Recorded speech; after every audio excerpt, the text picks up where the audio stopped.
저는 그 사진을 보는 순간 손에 쥐고 있던 지팡이를 떨어뜨렸습니다. 빛바랜 웨딩 사진 속 하얀 드레스를 입고 웃고 있는 여자는 분명 제 며느리였습니다. 그런데 그 옆에 서 있는 신랑은 제 아들이 아니었습니다. 더 소름 끼치는 건 사진 뒷면에 적힌 날짜였습니다. 제 며느리가 우리 아들과 결혼하기 딱 3달 전.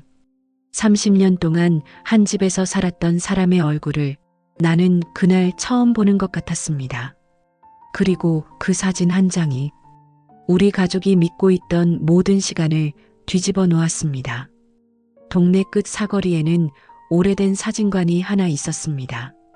간판색이 다 바래서 멀리서 보면 글자가 거의 보이지도 않는 그런 곳이었지요. 은하사진관.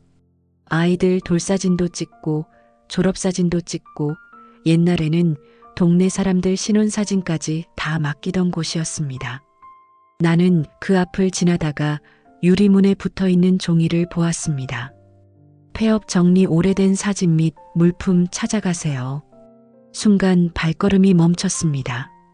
내 젊은 시절도 남편과의 흑백 사진도 아이들 어릴 적 사진도 전부 그런 곳에 일부 남아있는 것만 같았으니까요. 어머님, 왜 거기서 서 계세요? 뒤에서 들려온 목소리에 돌아보니 옆집 미자였습니다. 미자는 장바구니를 들고 서 있다가 내 시선을 따라 사진관 쪽을 보더니 혀를 찼습니다. 저기도 결국 문 닫는데요. 세월 못 이기나 봐요. 요즘 누가 사진관 가요? 다 휴대폰으로 찍지. 나는 괜히 허전해져서 문에 붙은 종이를 한참 바라봤습니다.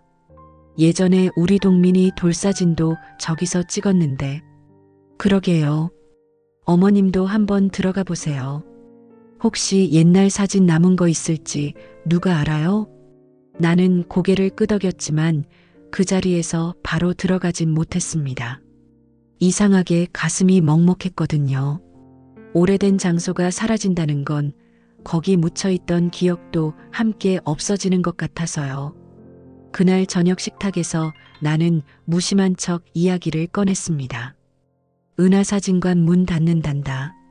아들 동민은 신문을 넘기며 그래요? 하고 짧게 대답했고 손녀 수아만 반응했습니다.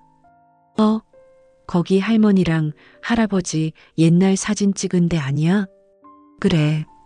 내 아빠 돌사진도 거기서 찍었고 그때 며느리 선이가 국그릇을 내려놓다 말고 아주 잠깐 손을 멈췄습니다. 정말 눈 깜짝할 사이였습니다. 하지만 나는 봤습니다. 그 손끝이 미세하게 떨렸다는 걸. 왜 그러니 선이야? 아니에요 어머님. 뜨거워서요. 선이는 얼른 웃어 보였지만 그 웃음이 어딘가 부자연스러웠습니다. 30년을 함께 살아온 며느리였습니다. 나는 그 아이가 억지로 웃을 때 입꼬리가 조금 늦게 올라간다는 걸 알고 있었습니다. 그날 밤 이상하게도 잠이 오지 않았습니다. 다음 날 오후 나는 혼자 은하사진관으로 갔습니다. 유리문을 밀자 딸랑하고 작고 맑은 종소리가 났습니다. 안에는 익숙한 냄새가 가득했습니다. 오래된 나무 가구 냄새, 오래 보관된 종이 냄새, 햇빛과 먼지가 섞인 냄새. 젊은 사람들은 낡았다고 할지 몰라도 내겐 묘하게 마음을 붙들어주는 냄새였습니다. 카운터 안쪽에서 허리가 굽은 박 사장이 나왔습니다. 예전보다 머리는 더 휘어졌고 안경도 훨씬 두꺼워져 있었습니다. 어이구, 윤자 여사님 아니세요? 아이고, 박 사장. 아직도 저를 알아보네요? 그럼요. 동네 사람 얼굴을 어떻게 잊어요. 여기서 평생을 찍었는데. 박 사장은 의자를 권하며 앉으라고 했습니다. 벽에는 액자들이 빗둘게 걸려 있었고 한쪽에는 찾아가지 않은 사진 봉투들이 상자째 쌓여 있었습니다. 폐업하신다면서요? 예. 눈도 침침하고 허리도 이젠 말을 안 듣네요. 아들도 서울로 오라 하는데 더 버텨서 뭐합니까? 나는 상자들을 바라보았습니다. 혹시 예전 사진 같은 것도 남아있나요? 찾아가라는 연락은 했는데 안 찾아가는 사람도 많죠. 특히 아주 오래된 필름이나 인화본은 정리하다가 나오는 게 있어요. 박 사장은 낡은 장부를 들춰보더니 내 성과 남편 이름을 물었습니다. 나는 한참 동안 오래된 이름들을 꺼내야 했습니다. 남편 이름, 예전 집 주소, 아들 어릴 때 이름표에 써놓던 한자까지. 잠깐만 기다려보세요. 그는 창고 같은 뒷방으로 들어갔고 나는 홀로 진열장 앞에 섰습니다. 거기엔 오래전 샘플로 찍은 가족 사진이 몇 장 놓여 있었는데 모두 웃고 있었고 모두 시간을 잃은 얼굴이었습니다. 얼마 후 박 사장이 종이 상자 하나를 안고 나왔습니다. 윤자 여사님 댁 사진은 이만큼 남아있네요. 중복 인화한 것도 있고 찾아가지 않은 것들도 있고. 나는 상자를 열어 한 장씩 보기 시작했습니다. 동민의 백일 사진, 남편의 주민등록 증용사진, 내가 칠순에 찍은 가족사진, 수아 어릴 적 한복 입은 사진. 그런데 상자 맨 아래 다른 봉투와 달리 이름이 지워진 갈색 봉투 하나가 있었습니다. 박 사장도 의아한 듯 봉투를 들었습니다. 이건 이상하네. 분명 우리 가게 봉투인데 이름이 안 적혀 있네요. 나는 손을 내밀었습니다. 제가 봐도 될까요? 보세요.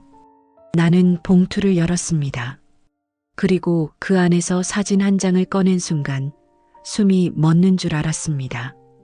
웨딩드레스를 입은 여자가 웃고 있었습니다. 젊고 앳된 얼굴이었지만 나는 단번에 알아봤습니다.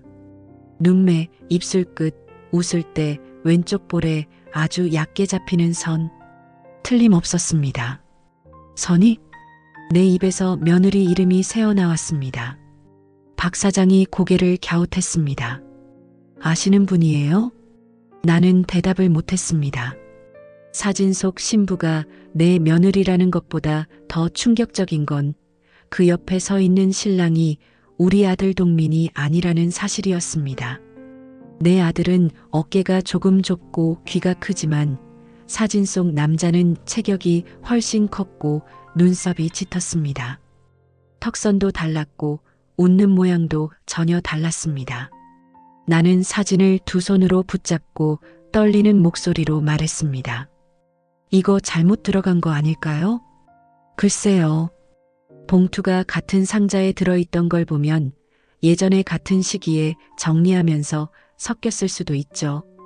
하지만 내 귀에는 박 사장의 말이 잘 들어오지 않았습니다. 나는 사진을 뒤집어 뒷면을 봤습니다. 그리고 다시 한번 다리가 풀릴 뻔했습니다. 1996년 4월 17일 은하사진관 촬영. 그 날짜는 아직도 또렷하게 기억합니다. 며느리 선이가 우리 집에 처음 인사 왔던 해였으니까요. 그리고 우리 아들 동민과 결혼식을 올린 날은 그해 7월이었습니다. 딱 3달 전이었습니다. 내 머릿속이 새하얘졌습니다. 설마 결혼 전에 다른 남자와 웨딩 사진을 찍었다고? 그럼 우리 아들은 그걸 알고 있었던 걸까? 30년 동안 아무 말도 없이? 여사님, 괜찮으세요? 나는 화들짝 정신을 차렸습니다. 예. 예, 괜찮아요. 하지만 전혀 괜찮지 않았습니다. 가슴이 쿵쿵 뛰고 손끝은 식어갔습니다. 사진을 다시 봉투에 넣으려는데 뒷면 아래쪽에 연필로 쓴 희미한 메모가 눈에 들어왔습니다. L-427 제인화 보류. 나는 그 글씨를 손가락으로 더듬었습니다. 박 사장님, 이 뜻이 뭔가요? L-427은 보관 번호 같은 거고 제인화 보류는 아마 추가 인화를 미뤄달라고 했던 건가 봅니다. 그럼 원본이나 다른 사진도 남아있을 수 있나요? 박 사장은 잠시 생각하더니 고개를 끄덕였습니다. 있을 수도 있죠. 필름이나 네거티브가 살아있으면요. 다만 창고를 뒤져봐야 해서 시간이 좀 걸려요. 나는 봉투를 꽉 쥐었습니다. 부탁드릴게요. 꼭 찾아주세요. 박 사장은 내 표정을 보더니 대수롭지 않은 일이 아님을 눈치챈 듯 고개를 끄덕였습니다. 알겠습니다. 오늘 정리하면서 한번 찾아볼게요. 나는 사진을 다시 봉투에 넣고 가방 속 깊숙이 숨겼습니다. 그리고 집으로 돌아오는 길 내내 발밑이 땅이 아닌 것 같았습니다. 저녁이 되자 식탁엔 평소처럼 반찬이 놓였습니다. 된장찌개, 멸치볶음, 계란말이. 언뜻 평범한 하루 같았지만 내 눈엔 모든 게 달라 보였습니다. 며느리 선희는 늘 하던 대로 조용히 식탁을 차리고 아들 동민은 휴대폰으로 뉴스를 보고 수아는 학교 과제를 하며 밥을 먹었습니다. 이 집에서 이상한 건 오직 나 하나뿐인 것 같았습니다. 나는 선희를 몰래 살폈습니다. 오늘따라 선희는 더 차분해 보였습니다. 아니, 차분해 보이려고 애쓰는 얼굴이었습니다. 선희야. 내가 불렀을 때 선희가 고개를 들었습니다. 예, 어머님. 너 젊었을 때 사진 찍는 거 좋아했니? 그 말에 동민이 먼저 웃었습니다. 엄마, 갑자기 그건 왜요? 아니, 그냥 옛날 사진 보니까 그러더라. 선희가 물컵을 들다 말고 아주 짧게 나를 바라봤습니다. 그리고 곧 웃으며 대답했습니다. 그냥 평범했죠. 그 시절엔 다들 결혼 앞두고 사진도 찍고 그랬으니까요. 나는 심장이 철렁 내려앉았습니다. 결혼 앞두고 그 말이 내 귓가를 오래 울렸습니다. 그래 그랬지. 나는 더 묻지 못했습니다. 그 자리에서 내가 사진 이야기를 꺼낸다면 이 집 식탁은 당장 깨질 것만 같았습니다. 수아도 있고 동민도 있고 나는 무엇보다 내 아들의 얼굴이 무너지는 걸 보고 싶지 않았습니다. 그날 밤 방으로 돌아온 뒤에도 며느리의 그 말이 머릿속을 맴돌았습니다. 결혼 앞두고 사진도 찍고 그랬으니까요. 그건 단순한 말이었을까요? 아니면 알고서 던진 말이었을까요? 나는 결국 잠을 이루지 못했습니다. 다음 날 아침 집안에 사람이 빠져나간 뒤 수아만 늦잠을 자고 있었습니다.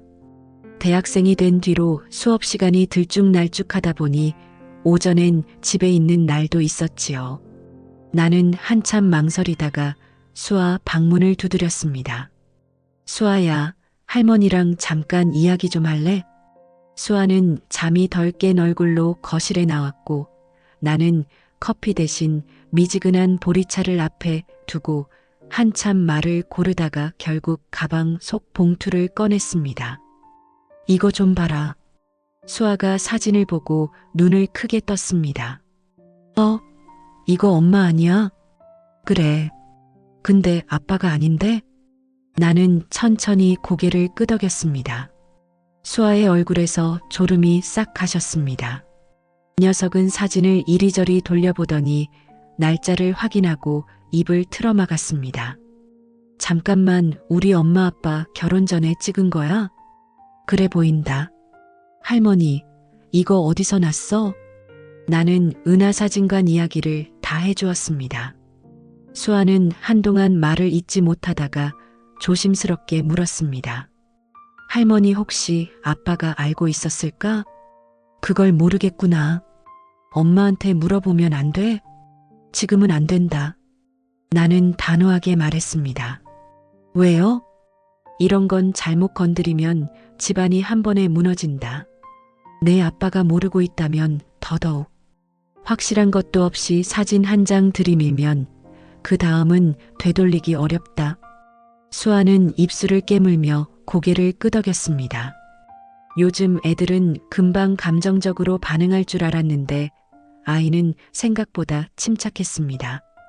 어쩌면 내 손녀라서 그런지도 모르지요. 그럼 어떻게 할 건데? 우선 이 사진이 진짜 뭔지부터 알아봐야지. 수아는 사진 뒷면을 자세히 보다가 말했습니다. 할머니, 이 보관 번호 같은 거 있잖아. L-427. 이런 거면 다른 원본도 남아있을 가능성 있어. 그리고 신랑 얼굴도 좀 더 선명한 게 있으면 누군지 찾을 수 있을지도 몰라.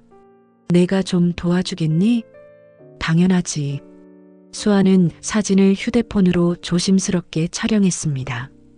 그 순간 이상한 감정이 스쳤습니다. 내 젊은 날엔 숨겨야 했던 비밀을 내 손녀 세대는 휴대폰 하나로 바로 들여다보는구나. 하지만 그 편리함이 오늘만큼은 고맙기도 했습니다. 수아는 확대해서 사진을 살펴보다가 한 군데를 손가락으로 짚었습니다. 할머니, 이거 봐. 뭐? 엄마가 들고 있는 부케 리본에 글씨가 있어. 흐리긴 한데 이름 같아. 나는 눈을 가늘게 뜨고 봤지만 잘 보이지 않았습니다. 수아는 화면을 확대하며 중얼거렸습니다. 주 같기도 하고 훈 같기도 하고. 그 순간 내 등골이 오싹했습니다. 이 사진 안에는 우리가 아직 모르는 이름이 숨어 있었습니다. 그날 오후 나와 수아는 함께 은하사진관으로 갔습니다. 수아는 이런 일에 끼어드는 게 괜찮냐는 내 물음에 우리 엄마 일이기도 하지만 우리 집 일이기도 하잖아라고 말했습니다. 그 말이 이상하게도 든든했습니다. 사진관에 도착하니 박 사장이 뒷정리를 하고 있었습니다. 다시 오셨네요. 박 사장님, 혹시 어제 말씀드린 그 사진 더 찾으신 게 있나요? 박 사장은 기다렸다는 듯이 작은 상자 하나를 꺼냈습니다. 완전히는 아니고 관련 있어 보이는 걸 좀 찾았습니다. 상자 안에는 낡은 필름 봉투 몇 개와 주문 장부 복사본이 들어 있었습니다. 박 사장은 돋보기를 쓰고 장부를 펴보였습니다. 1996년 4월 17일 웨딩 촬영. 이름은 이상하네. 왜요? 여기 신부 이름이 김선희로 적혀 있어요. 그런데 신랑 이름 칸은 비어 있어요. 나와 수아는 동시에 숨을 삼켰습니다. 김선희. 우리 며느리 이름이 맞았습니다. 신랑 이름이 왜 비어 있죠? 글쎄요. 보통 웨딩 촬영이면 둘 다 적는데 드물게 급하게 찍거나 나중에 수정해 달라고 하면 이렇게 빈칸인 경우가 있어요. 수아가 물었습니다. 그럼 추가 정보는 없어요? 주소나 연락처 같은 거. 박 사장은 장부 아래쪽을 짚었습니다. 연락처는 있는데 너무 오래돼서 지금은 의미 없겠죠. 그때 내 눈에 장부 모서리에 적힌 메모가 들어왔습니다. 앨범 제작 보류 본인 요청, 절대 발송 금지. 나는 메모를 보자마자 심장이 세게 뛰었습니다. 절대 발송 금지요? 예. 누군가 직접 와서 그렇게 적어달라고 한 것 같네요. 누가요? 그건 기억이 잘 안 납니다. 하지만 박 사장의 표정은 분명히 흔들렸습니다. 무언가 떠오르는데 말하지 않는 얼굴이었습니다. 수아가 눈치를 챘는지 조심스럽게 물었습니다. 사장님, 혹시 뭔가 기억나시는 거 있죠? 박 사장은 한참 동안 장부를 바라보다가 마침내 깊은 한숨을 내쉬었습니다. 사실 아주 흐릿하게 기억이 납니다. 그날 촬영 끝나고 저녁쯤이었나 신부가 혼자 다시 왔어요. 혼자요? 예. 울었던 것 같아요. 눈이 많이 부어 있었거든. 그리고 이 사진은 절대 집으로 보내지 말아달라고 했어요. 자기가 다시 찾으러 올 테니까 아무에게도 주지 말아달라고. 나는 무릎 위에 손을 움켜쥐었습니다. 그때 신랑은 없었나요? 없었습니다. 그럼 그 남자가 누구였는지는 모르세요? 박 사장은 천천히 고개를 저었습니다. 얼굴은 본 것 같은데 선명하게 기억이 안 나요. 다만 신부가 떠난 뒤에 봉투 하나를 따로 맡기고 갔던 건 기억납니다. 봉투요? 예. 혹시 자기가 못 오면 나중에 어떤 분이 오실 때 꼭 전해달라고 했던 것 같아요. 어떤 분이요? 박 사장은 장부를 다시 들여다봤습니다. 그리고 우리를 올려다보며 아주 낮은 목소리로 말했습니다. 이름이 적혀 있었는데 윤으로 시작했던 것 같습니다. 나는 그 말을 듣는 순간 숨이 턱 막혔습니다. 내 이름도 윤자로 시작합니다. 윤자. 수아가 나를 쳐다봤습니다. 나 역시 수아를 바라봤습니다. 그 봉투는 어쩌면 원래 나에게 오기로 되어 있던 것인지도 몰랐습니다. 그날 저녁 집으로 돌아온 나는 마음이 완전히 뒤집혀 있었습니다. 며느리 선희가 30년 전 사진을 숨긴 것만으로도 큰일인데 그 사진과 함께 나에게 전하려던 봉투가 있었다니. 도대체 왜? 나는 방 안을 서성이다가 며느리 방 앞에서 멈췄습니다. 선희는 장을 보러 나갔고 동미는 아직 퇴근 전이었습니다. 문은 살짝 열려 있었습니다. 나는 몇 번이고 돌아서려 했습니다. 남의 방, 그것도 며느리 방을 뒤지는 건 해서는 안 될 일이었으니까요. 하지만 이미 30년 동안 숨겨진 비밀이 우리 집안에 있었다면 내가 지켜온 예의와 체면이 무슨 소용인가 싶기도 했습니다. 나는 조심스럽게 방 안으로 들어갔습니다. 깔끔하게 정리된 화장대, 곱게 접힌 옷들, 향이 거의 나지 않는 비누 냄새. 선이다운 방이었습니다. 서랍 하나를 열었을 때 별다른 건 없었습니다. 영수증, 머리핀, 낡은 통장. 두 번째 서랍을 열려는 순간 문 밖에서 인기척이 들려 나는 얼어붙었습니다. 엄마, 방에 계세요? 수아였습니다. 나는 안도의 숨을 쉬며 문 쪽으로 갔습니다. 깜짝이야, 너였니? 수아는 방 안을 흘끗 보더니 작은 목소리로 물었습니다. 혹시 엄마 물건 찾고 있었어? 나는 민망했지만 사실대로 고개를 끄덕였습니다. 수아는 잠시 망설이다가 문을 닫고 안으로 들어왔습니다. 나도 도와줄게. 안 된다. 이건 내 엄마 사생활이야. 할머니, 지금 사생활 따질 때가 아니잖아. 이미 우리 집 전체가 걸린 일인데. 그 말이 맞았습니다. 우리는 조심스럽게 서랍 아래 칸을 열었습니다. 그 안에는 낡은 손수건 하나와 작은 철제 상자가 있었습니다. 자물쇠는 걸려 있지 않았습니다. 상자를 열자 안에는 오래된 브로치 하나가 들어 있었습니다. 은색 바탕에 작은 진주가 박힌 꽃 모양 브로치. 나는 그걸 보는 순간 숨이 멎을 뻔했습니다. 사진 속 며느리의 드레스 가슴팍에 꽂혀 있던 바로 그 브로치였습니다. 할머니, 이거 사진에 있던 거 맞지? 나는 떨리는 손으로 브로치를 들어 올렸습니다. 시간이 많이 지나 색이 조금 바랬지만 틀림없었습니다. 브로치 아래엔 접힌 종이 한 장이 더 있었습니다. 나는 천천히 펼쳤습니다. 종이에는 단 2줄만 적혀 있었습니다. 그날 일을 아는 사람은 3명뿐입니다. 사진은 없애지 못했습니다. 나는 눈앞이 캄캄해졌습니다. 그날 일, 그 3명, 사진을 없애지 못했다. 이건 단순한 연애 사건이 아니었습니다. 사진 한 장 뒤에 누군가가 끝까지 묻어두려 한 일이 따로 있었습니다. 그때 현관문 열리는 소리가 났습니다. 어머님? 수아야? 나왔어. 선희의 목소리였습니다. 나와 수아는 동시에 얼어붙었습니다.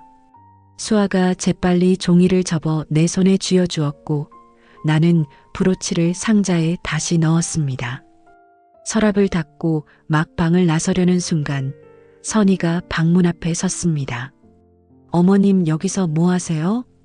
그 짧은 한마디에 내 평생 겪어본 어떤 순간보다도 더 큰 긴장이 몰려왔습니다. 나는 애써 태어난 얼굴을 만들었습니다. 내 방 창문이 열려 있길래 비 올까봐 좀 보러 들어왔다. 선희는 내 얼굴을 가만히 바라봤습니다. 그 아이는 원래 남의 표정을 오래 보는 사람이 아니었습니다. 그런데 그날은 달랐습니다. 마치 내가 무엇을 알고 있는지 읽어내려는 듯 했습니다. 수아가 얼른 끼어들었습니다. 엄마, 할머니랑 나랑 옷방에 있는 겨울 이불 위치 물어보러 왔어. 할머니가 좀 쌀쌀하대. 아, 그래? 선희는 여전히 쉽게 물러서지 않는 눈빛으로 우리를 보더니 이내 억지로 웃었습니다. 그럼 제가 저녁하고 나서 꺼내드릴게요. 그날 저녁 식사는 이상할 만큼 조용했습니다.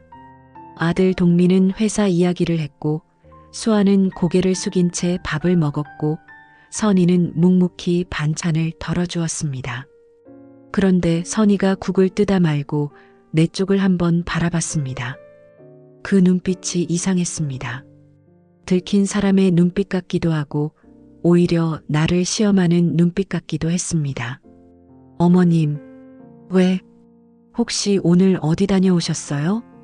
숟가락이 그릇에 부딪히는 소리가 유난히 크게 들렸습니다.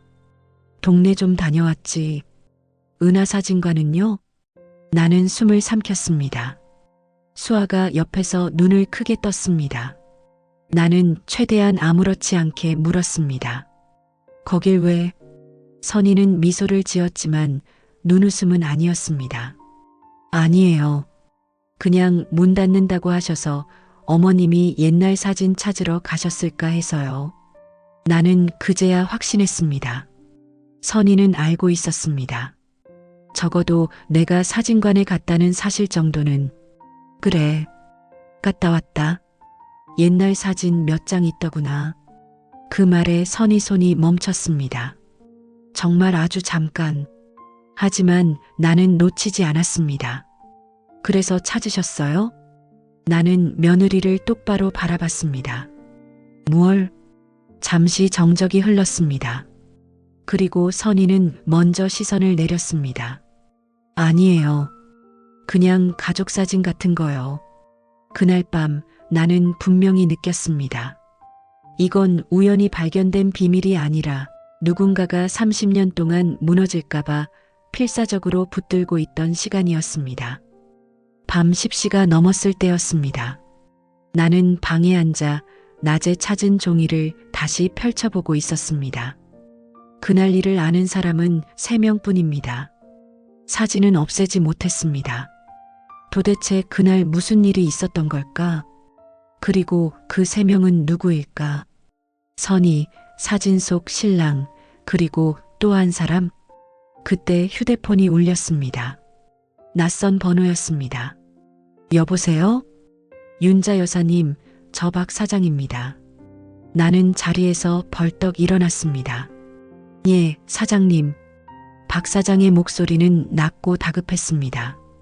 아까 말씀드린 봉투 있잖아요. 찾아냈습니다. 정말요? 예. 창고 맨 안쪽 철제 서랍에서 나왔어요. 봉투 겉면에 이름이 적혀 있습니다. 나는 침을 꿀꺽 삼켰습니다. 누구 이름이요?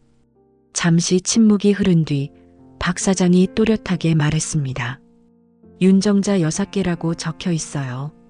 나는 손에서 휴대폰을 놓칠 뻔했습니다. 윤정자, 그건 내 이름입니다. 남편 살아있을 때도, 동네 장부에도, 예전 우편물에도 늘 그렇게 적혔습니다. 수십 년 전 며느리가 남긴 봉투가 왜 이제 와서 내 이름으로 나타난 걸까요? 안에 뭐가 들어있는지는 보셨어요? 아직 안 열었습니다. 원래는 본인이 직접 오면 드리려고 했던 것 같아서요. 내일 아침에 바로 가겠습니다. 예. 그런데 박 사장이 말을 흐렸습니다. 왜 그러세요? 봉투가 하나가 아닙니다. 예. 같은 번호로 묶인 게 2개예요. 하나는 여사님 앞으로 되어 있고 다른 하나는 이름이 없습니다. 대신 바깥에 이렇게 적혀 있어요. 박 사장은 아주 천천히 한 글자씩 읽었습니다. 동민 씨에게 갈 편지는 끝내 보내지 못했습니다. 순간 내 다리 힘이 쭉 빠졌습니다. 내 아들 이름이었습니다. 내 며느리는 30년 전 나와 내 아들에게 각각 다른 봉투를 남겨두고 사라졌던 겁니다. 그리고 그 편지는 지금까지 한 번도 전달되지 않았습니다. 나는 떨리는 목소리로 겨우 물었습니다. 사장님, 그 봉투 아무에게도 말하지 마세요. 제가 내일 가겠습니다. 꼭요. 전화를 끊은 뒤에도 손이 멈추지 않았습니다. 그때 문 밖에서 작은 기척이 들렸습니다. 나는 천천히 문을 열었습니다. 복도 끝 어둠 속에 선희가 서 있었습니다. 며느리는 잠옷 차림으로 가만히 나를 보고 있었습니다. 그리고 아주 낮은 목소리로 말했습니다. 어머님, 사진관에서 전화 왔죠? 내 숨이 턱 막혔습니다. 선희는 몇 초 동안 나를 바라보다가 거의 들리지 않을 만큼 작은 소리로 덧붙였습니다. 내일 저도 같이 가야 합니다. 그리고 그 말 뒤에 내 등을 서늘하게 만드는 한마디를 남겼습니다. 그 봉투를 열면 어머님이 저를 30년 동안 완전히 잘못 알고 계셨다는 걸 아시게 될 거예요. 그날 밤 나는 한숨도 자지 못했습니다. 며느리 방 앞을 몇 번이나 서성였고 아들 방 문틈으로 새어나오는 불빛을 보고는 차마 두드리지 못했습니다. 수아는 내 방에 와서 바닥에 이불을 펴고 누웠지만 그 아이 역시 뒤척이는 소리가 오래 들렸습니다. 모든 것이 원래 자리 그대로인 집안에서 오직 진실만 제자리를 잃고 떠도는 기분이었습니다. 30년 전 웨딩 사진, 내 이름이 적힌 봉투, 아들 동민에게 가지 못한 편지, 그리고 며느리의 마지막 말. 어머님이 저를 30년 동안 완전히 잘못 알고 계셨다는 걸 아시게 될 거예요. 나는 창밖이 밝아오는 걸 보며 생각했습니다. 내가 며느리를 잘못 알았던 걸까? 아니면 이제부터 알게 될 진실이 내가 감당할 수 없는 것이 될까? 그리고 다음 날 아침 나는 며느리와 함께 은하사진관으로 가기로 결심했습니다. 그 봉투 안에 우리 집 30년의 진짜 시작이 들어 있었으니까요. 아침이 밝았지만 집안의 공기는 밤보다 더 무거웠습니다. 나는 밤새 한숨도 자지 못한 얼굴로 거실에 앉아 있었습니다. 손에는 사진관에서 찾은 낡은 웨딩 사진이 들려 있었고 식탁 위에는 어젯밤 박 사장이 말한 봉투 2개가 계속 떠오르는 것만 같았습니다. 내 이름이 적힌 봉투, 그리고 내 아들 동민에게 끝내 보내지 못했다는 편지. 도대체 며느리 선희는 30년 전에 무슨 일을 겪었던 걸까요? 그리고 왜 그 일을 우리에게 숨긴 채 이렇게 오래 한 집에서 살아온 걸까요? 나는 현관 쪽에서 들리는 발소리에 고개를 들었습니다.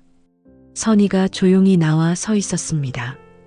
평소처럼 앞치마를 두르지도 않았고 머리도 단정히 묶지 않은 채였습니다. 밤새 울었는지 눈가가 조금 붉었습니다.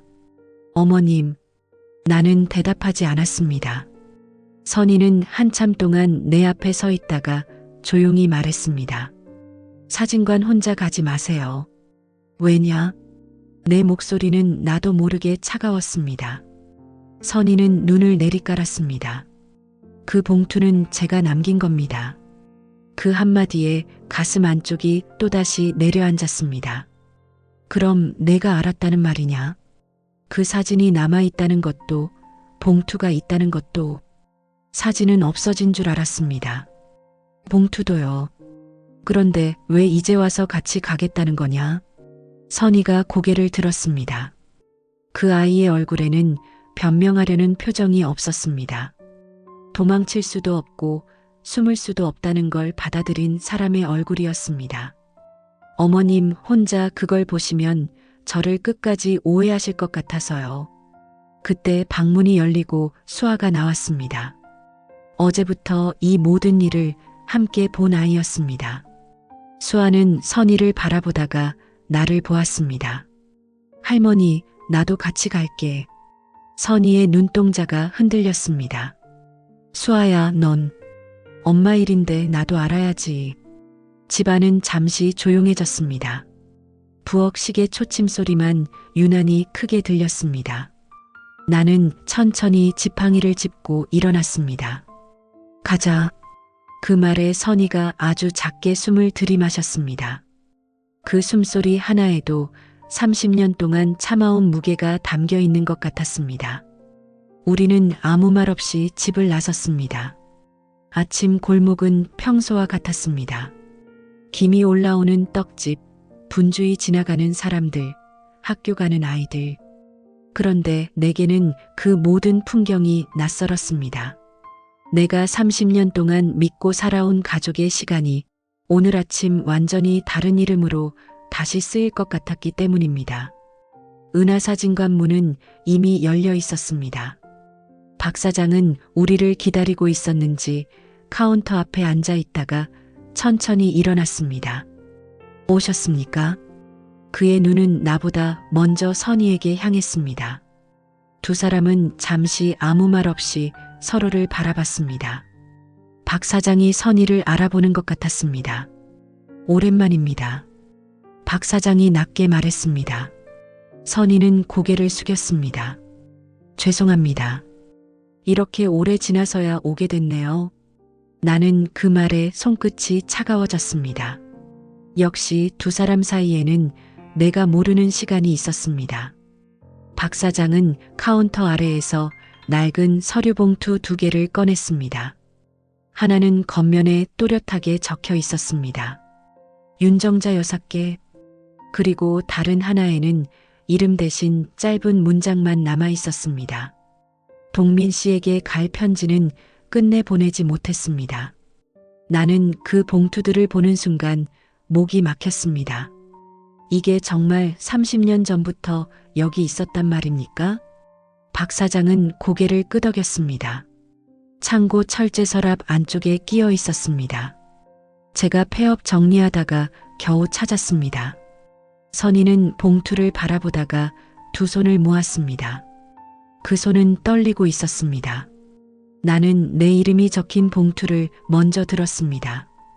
종이는 오래돼 가장자리가 누렇게 변해 있었습니다. 봉투 안에는 접힌 편지 한 장과 작은 흑백 사진 한 장이 들어 있었습니다. 사진 속에는 젊은 선희가 있었습니다. 그 옆에는 웨딩 사진 속 남자도 있었습니다. 하지만 사진 속 두 사람은 웃고 있지 않았습니다. 마치 곧 이별할 사람들처럼 서로를 향해 조용히 서 있었습니다. 나는 편지를 펼쳤습니다. 글씨는 반듯했지만 몇 군데는 번져 있었습니다. 아마 눈물이 떨어졌던 자리였겠지요. 나는 한 글자씩 읽기 시작했습니다. 어머님께 이 편지를 읽게 되신다면 저는 결국 끝까지 말씀드리지 못한 사람이 되었을 겁니다. 하지만 꼭 알아주셨으면 합니다. 저는 어머님의 아들을 속이기 위해 그 사진을 찍은 것이 아닙니다. 저는 한 사람을 잃었고 그 사람이 마지막으로 남긴 부탁 때문에 어머님의 집으로 들어갔습니다. 손이 떨렸습니다. 수아가 내 팔을 붙잡았습니다. 선희는 고개를 숙인 채 입술을 깨물고 있었습니다. 나는 계속 읽었습니다. 그 사람의 이름은 강재훈입니다. 그는 제 약혼자였습니다. 그리고 어머님의 아들 동민 씨를 살린 사람입니다. 순간 내 눈앞이 하얘졌습니다.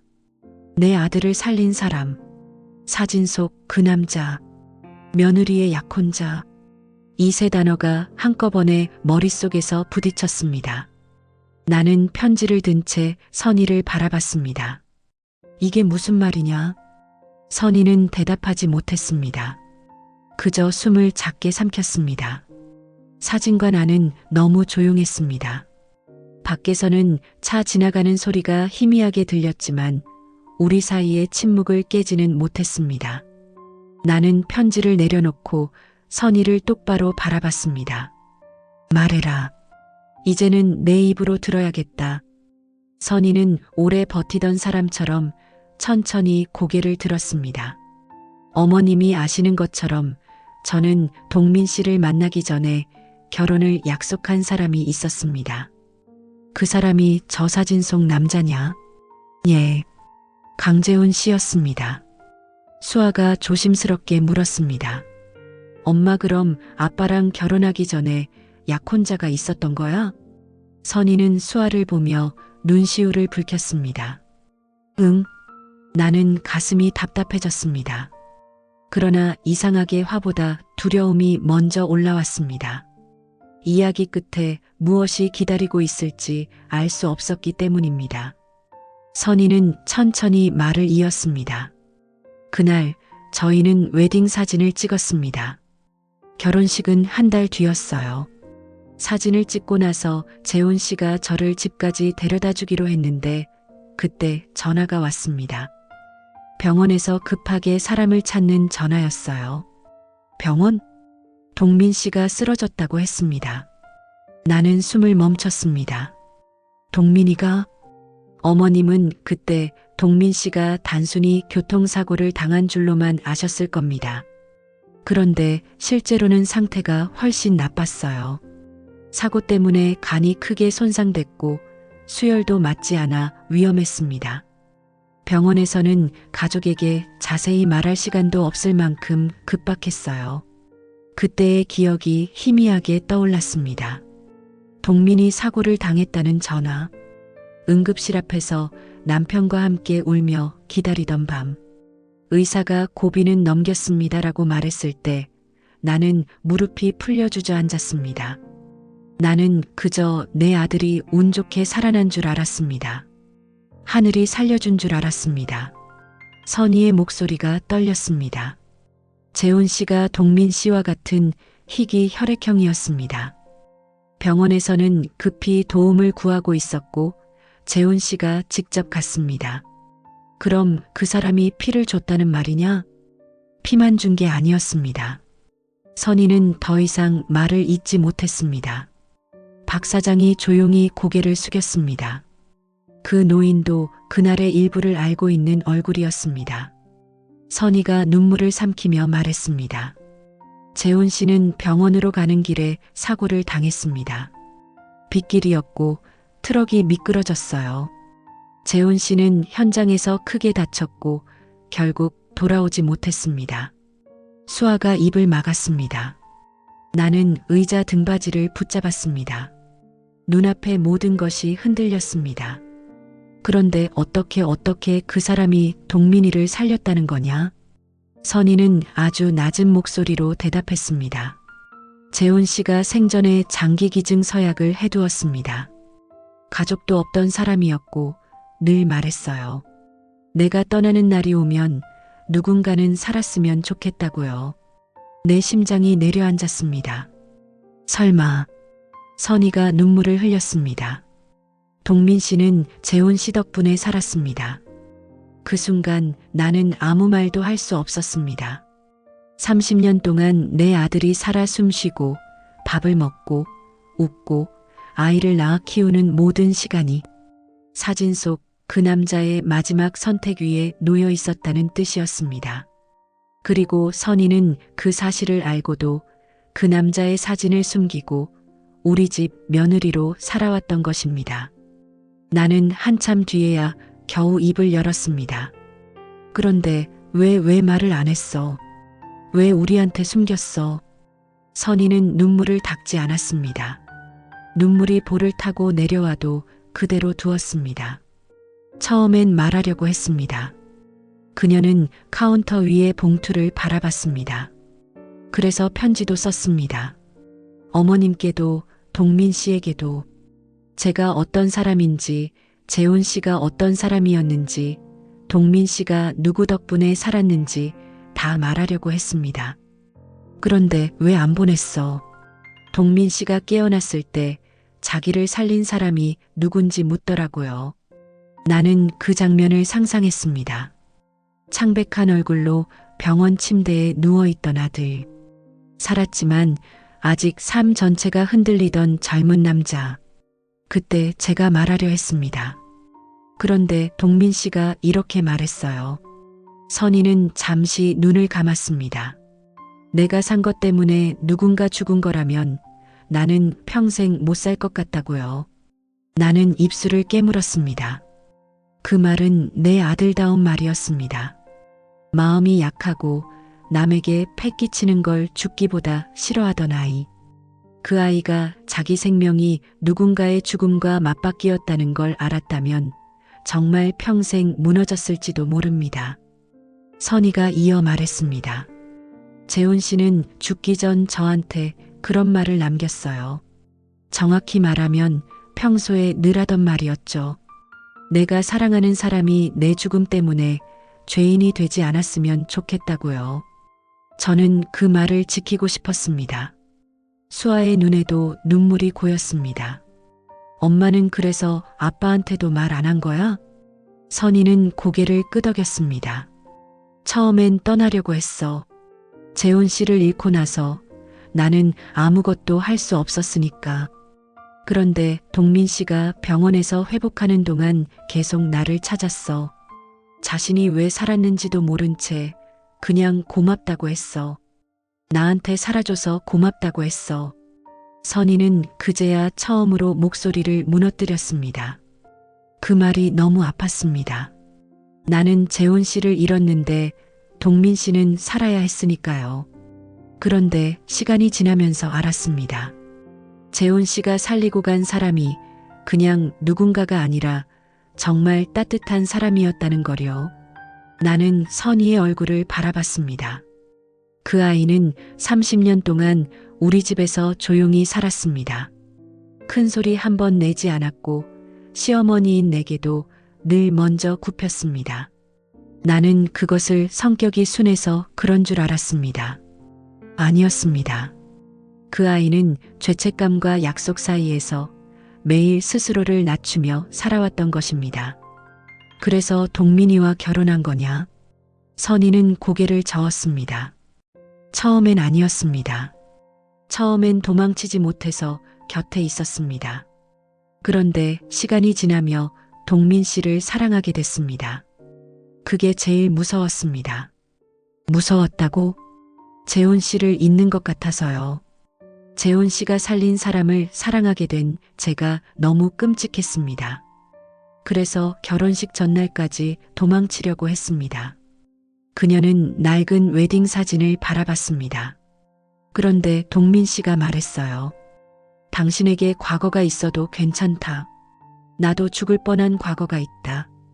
우리 둘 다 살아남은 사람끼리 살자고요. 나는 그 말을 듣는 순간 눈물이 차올랐습니다. 내 아들은 아무것도 모르면서도 선희의 상처를 품었던 것입니다. 그리고 선희는 모든 것을 알면서도 내 아들의 죄책감을 대신 안고 살아왔던 것입니다. 그때 사진관 문이 열렸습니다. 엄마, 나는 뒤돌아보다가 숨을 멈췄습니다. 동민이 서 있었습니다. 당신이 여긴 어떻게 해? 선희의 얼굴이 하얗게 변했습니다. 동민은 천천히 안으로 들어왔습니다. 수아가 아빠에게 연락한 모양이었습니다. 아이의 얼굴은 죄책감으로 굳어 있었지만 피하지 않았습니다. 수아가 전화했어요. 와야 할 것 같다고. 동민은 우리를 한 번씩 바라보다가 카운터 위의 봉투에 시선을 멈췄습니다. 그게 뭐예요? 아무도 대답하지 못했습니다.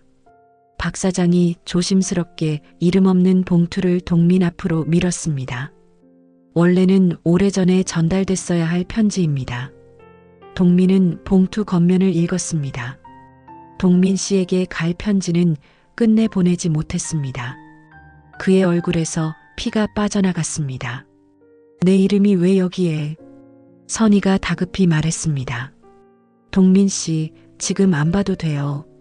하지만 동민은 이미 봉투를 손에 들고 있었습니다. 선희야, 나만 모르는 일이야? 선희는 대답하지 못했습니다. 동민은 떨리는 손으로 봉투를 열었습니다. 그 안에는 편지 한 장과 작은 사진 한 장이 들어 있었습니다. 사진 속 젊은 남자는 환하게 웃고 있었습니다. 그가 바로 강재훈이었습니다. 동민은 편지를 펼쳤습니다.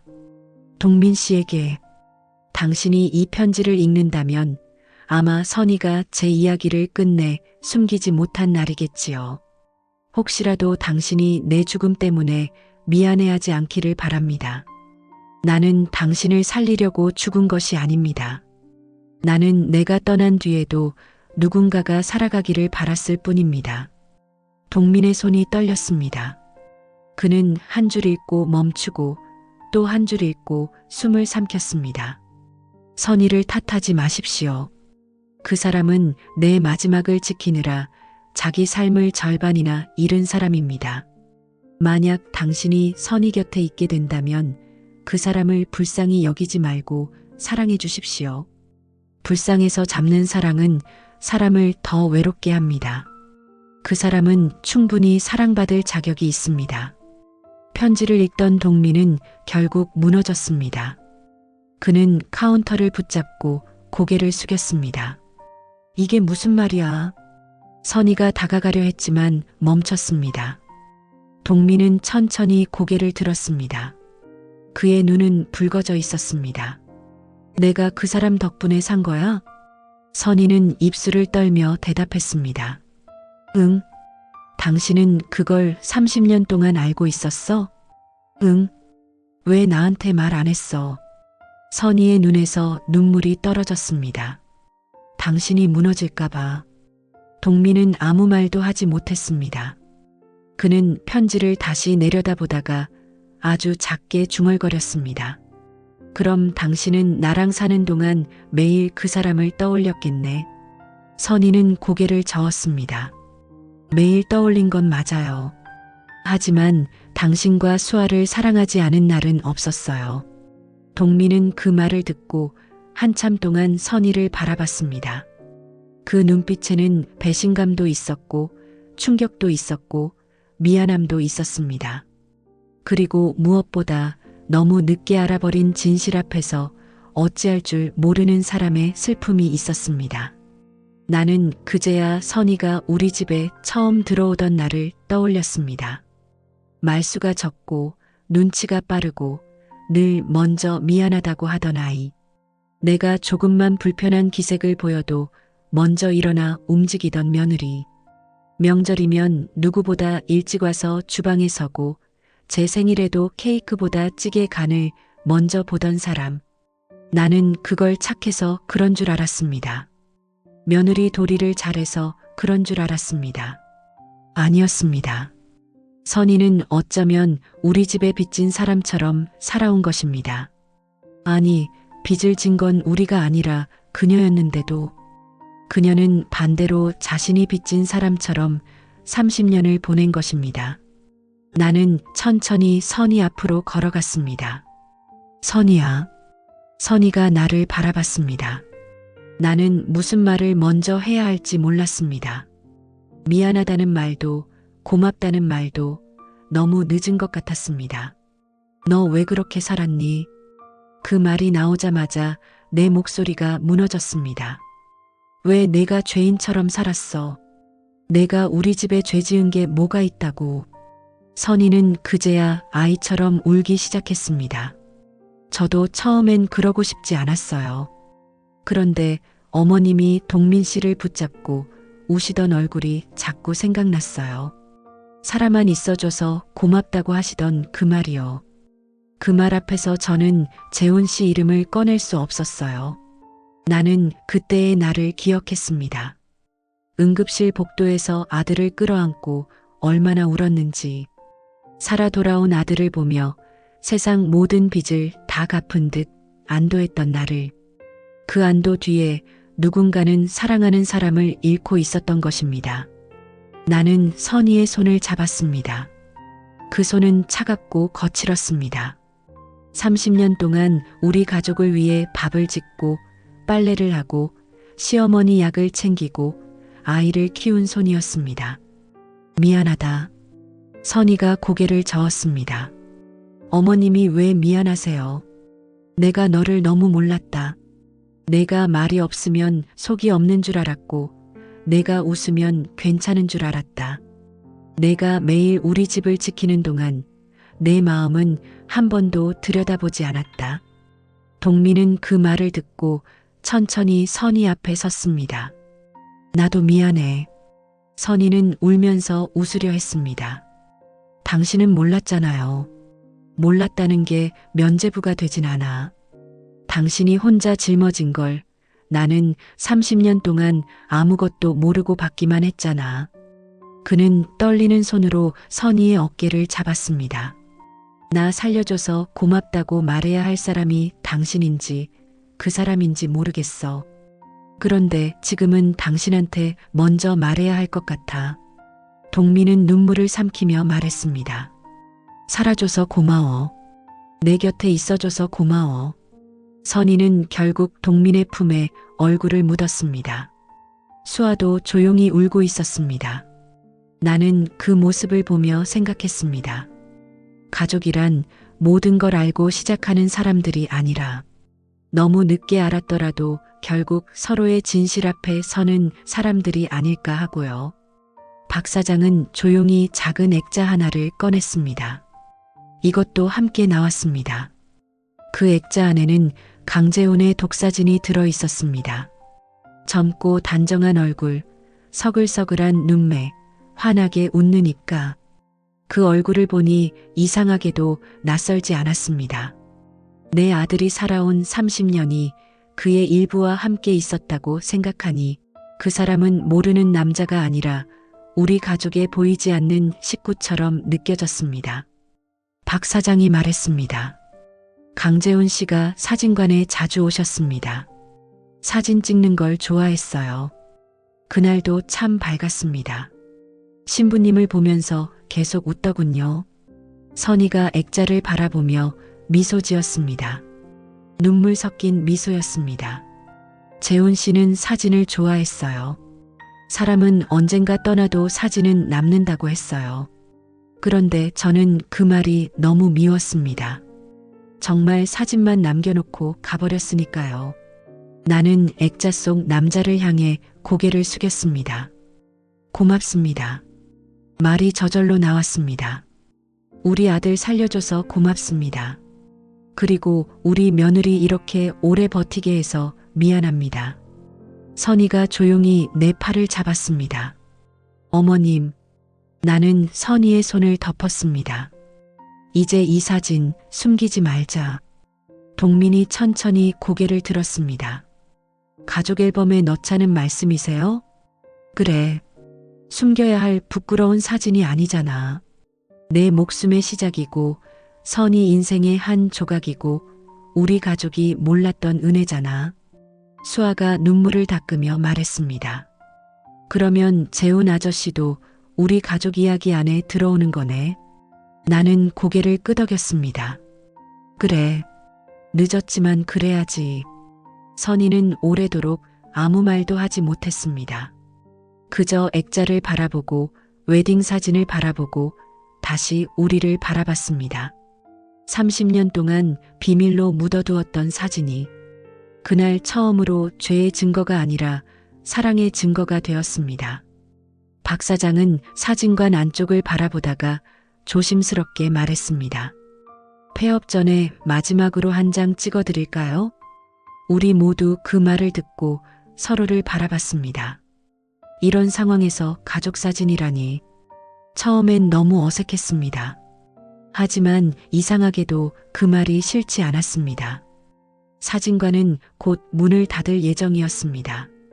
그리고 우리 가족도 오늘을 지나면 예전과 같은 가족으로 돌아갈 수 없었습니다. 그렇다면 이 순간을 남겨두는 것도 나쁘지 않겠다 싶었습니다. 선희가 망설이며 말했습니다. 나는 선희의 손을 잡았습니다. 너도 서야지. 내가 빠지면 가족 사진이 아니지. 동민은 선희 옆에 섰습니다. 수아는 두 사람 사이에 섰다가 잠시 망설이더니 선희의 팔짱을 꼈습니다. 나는 그 옆에 앉았습니다. 박 사장은 낡은 카메라를 꺼냈습니다. 디지털 카메라도 있었지만 그는 오래된 필름 카메라를 만지작거렸습니다. 이 사진관 마지막 손님이시니 예전 방식으로 한번 찍어보겠습니다.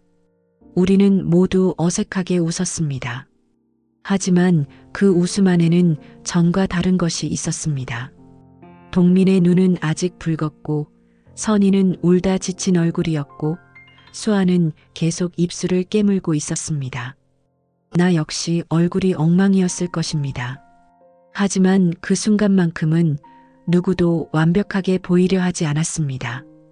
우리는 각자의 상처를 그대로 들고 카메라 앞에 섰습니다. 박 사장이 카메라 뒤에서 말했습니다. 자, 하나, 둘. 그때 선희가 갑자기 작은 목소리로 말했습니다. 잠깐만요. 그녀는 카운터 위에 있던 강재훈의 작은 액자를 조심스럽게 들었습니다. 이건 여기에 두면 안 될까요? 동민은 선희를 바라봤습니다. 잠시 침묵이 흘렀습니다. 그리고 동민이 먼저 고개를 끄덕였습니다. 그래, 같이 찍자. 선희의 눈에서 또 눈물이 떨어졌습니다. 강재훈의 액자는 우리 가족 옆 작은 의자 위에 놓였습니다. 그건 이상한 사진이었을지도 모릅니다. 살아있는 가족 옆에 오래전 떠난 한 남자의 사진이 놓인 가족 사진. 하지만 그날 우리에게는 그보다 자연스러운 구도가 없었습니다. 찰칵! 셔터 소리가 사진관 안에 울렸습니다. 그 소리는 마치 30년 동안 닫혀있던 문이 마침내 조용히 열리는 소리 같았습니다. 집으로 돌아오는 길, 아무도 쉽게 말을 꺼내지 못했습니다. 골목은 아침보다 훨씬 밝아져 있었고 사람들은 여전히 자기 일로 바빴습니다. 세상은 아무 일도 없었다는 듯 흘러가고 있었지만 우리 가족은 완전히 다른 시간을 지나온 뒤였습니다. 집에 도착하자 선희는 습관처럼 부엌으로 들어가려 했습니다. 저녁 준비할게요. 나는 그 말을 듣고 가슴이 아팠습니다. 이 상황에서도 그 아이는 먼저 밥을 차리려 했습니다. 30년 동안 몸에 밴 습관이었습니다. 나는 선희의 손목을 잡았습니다. 오늘은 하지 마라. 선희가 나를 봤습니다. 어머님, 그래도 오늘은 내가 차릴게. 어머님이요? 왜? 내가 밥 못 차리는 줄 아냐? 수아가 울다가 피식 웃었습니다. 동민도 고개를 숙인 채 웃었습니다. 나는 부엌으로 들어가 쌀을 씻었습니다. 오랜만에 내가 식구들 밥을 지었습니다. 손이 예전 같지 않아 물 조절도 조금 서툴렀지만 이상하게 마음은 편했습니다. 선희는 거실에 앉아 있었습니다. 처음으로 아무것도 하지 않고 앉아 있었습니다. 그 모습이 낯설면서도 참 다행스러웠습니다. 식탁에 밥과 된장찌개, 김치, 계란말이를 올려놓았습니다. 거창한 음식은 아니었습니다. 하지만 그날 밥상은 우리 집에서 처음 보는 밥상이었습니다. 며느리가 차린 밥상이 아니라 며느리를 위해 차린 밥상이었으니까요. 나는 선희 앞에 밥그릇을 놓았습니다. 먹어라. 선희는 한참 밥그릇을 바라보다가 조용히 숟가락을 들었습니다. 그러다 갑자기 눈물을 뚝 떨어뜨렸습니다. 어머님, 밥 먹어. 많이 울면 배고프다. 그 말에 선희는 결국 웃으며 울었습니다. 동민은 말없이 물컵을 건넸고 수아는 엄마 옆에 바짝 붙어 앉았습니다. 그날 우리는 오래 말하지 않았습니다. 하지만 이상하게도 그 침묵은 더 이상 무겁지 않았습니다. 상처가 사라진 건 아니었습니다. 다만 이제는 혼자 들고 있지 않아도 되는 상처가 되었을 뿐입니다. 며칠 뒤 은하사진관은 정말 문을 닫았습니다. 박 사장은 마지막으로 우리 가족 사진을 인화해 가져다 주었습니다. 사진 속 우리는 조금 어색하게 서 있었습니다. 나도, 동민도, 선희도, 수아도 전부 울다 지친 얼굴이었습니다. 그리고 작은 의자 위에는 강재훈의 액자가 놓여 있었습니다. 나는 그 사진을 한참 바라보다가 가족 앨범 맨 뒤가 아니라 맨 앞장에 넣었습니다. 선희가 놀란 눈으로 나를 봤습니다. 어머님, 왜 맨 앞에? 시작이니까. 나는 조용히 말했습니다. 우리가 몰랐던 시작. 선희는 아무 말도 하지 못했습니다. 나는 앨범 첫 장에 오래된 웨딩 사진을 함께 끼웠습니다. 예전 같으면 보기만 해도 가슴이 무너졌을 사진이었습니다. 하지만 이제 그 사진은 우리 집을 깨뜨리는 증거가 아니었습니다. 한 여자가 사랑을 잃고도 살아낸 증거. 한 남자가 자기 생애 끝에서 누군가를 살린 증거. 한 가족이 너무 늦게라도 진실 앞에 다시 서게 된 증거였습니다. 그날 밤 선희가 내 방으로 조용히 들어왔습니다. 어머님, 왜 그러니? 선희는 문가에 서서 한참 망설이다가 말했습니다. 저 이제 가끔 재훈 씨 이야기해도 될까요? 나는 가슴이 먹먹해졌습니다. 그래, 해라. 동민 씨가 불편해하면 동민이도 알아야지. 내가 어떤 시간을 지나 여기까지 왔는지. 선희는 고개를 숙였습니다. 저는 그 사람을 잊지 못해서 죄인인 줄 알았어요. 나는 천천히 고개를 저었습니다. 사람은 잊어서 앞으로 가는 게 아니더라. 안고 가는 거지. 대신 혼자 안고 가면 병이 되고 같이 안고 가면 기억이 되는 거다. 선희의 눈에 눈물이 고였습니다. 나는 손짓해서 그 아이를 가까이 오게 했습니다. 그리고 처음으로 며느리의 등을 오래 두드려 주었습니다. 시어머니와 며느리로 산 지 30년이 넘었지만 그날 처음으로 나는 그 아이를 제대로 안아준 것 같았습니다. 창밖에는 조용히 밤이 내려앉고 있었습니다. 나는 생각했습니다. 가족이란 피로만 이어지는 것이 아니라고. 같은 밥을 먹고 같은 비밀 앞에서 울고 늦게라도 서로의 아픔을 알아보는 순간 그때 비로소 가족이 되는 것이라고. 폐업한 사진관에서 발견된 사진 한 장은 우리 집을 무너뜨린 것이 아니었습니다. 오히려 30년 동안 말없이 금이 가 있던 우리 가족을 처음으로 제대로 마주보게 해주었습니다. 나는 앨범 첫 장을 다시 펼쳤습니다. 빛바랜 웨딩 사진 속 선희는 젊고 아름다웠고 그 옆에 강재훈은 조용히 웃고 있었습니다. 그리고 그 다음 장에는 울다 지친 우리 가족이 함께 서 있었습니다. 나는 그 두 사진을 번갈아 바라보다가 아주 작게 중얼거렸습니다. 이제 됐다. 이제야 우리 집 이야기가 제대로 시작됐구나. 그날 이후 선희는 더 이상 혼자 울지 않았습니다. 동민도 자기 목숨을 빚으라고 부르지 않았습니다. 수아는 가족 앨범을 볼 때마다 강재훈의 이름을 조용히 불러주었습니다. 그리고 나는 가끔 생각합니다. 세상에는 너무 늦게 도착하는 진실도 있습니다. 하지만 늦게 온 진실이라도 누군가의 마음을 다시 살릴 수 있다면 그 진실은 결코 늦은 것이 아닙니다. 빛바랜 사진 한 장이 우리에게 가르쳐 준 것은 배신이 아니라 사랑이었습니다. 숨겨진 과거가 아니라 끝내 지켜낸 마음이었습니다. 우리 가족은 그날 30년 만에 처음으로 같은 사진 안에 섰습니다.